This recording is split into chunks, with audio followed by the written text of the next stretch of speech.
bunelul trebuie să însemne pentru tine tare mult că din toate dorințele pe care puteai să le scrii, te-ai gândit anume la el.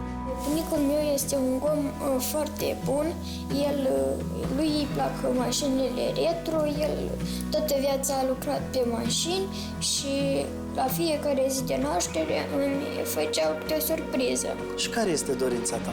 Să-i fac de ziua lui o surpriză, să meargă în orașul de sub pământ, care este în...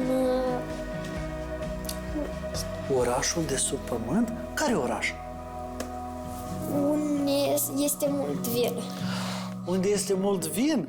Nu-i place să bea mult vin, dar să-l guste. Să-l guste. Știi câte vinuri are de degustat acolo?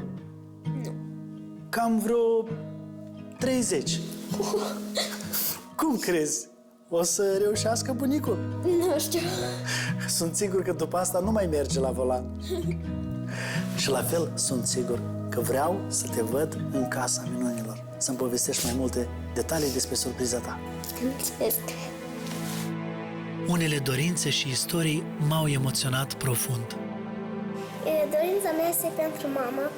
Mama mea iubește mult florile și am vrut ca să-i dăruiesc o grădină cu flori.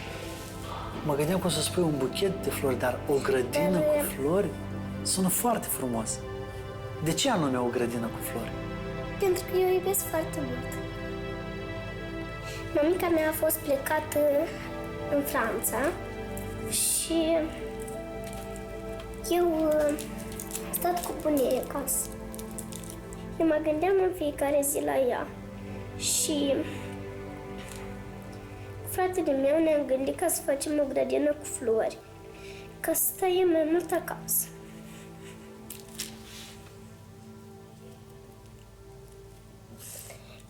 Eu cred că dacă mămica mea o să vrea o grădină cu flori, o să stea mai mult acasă.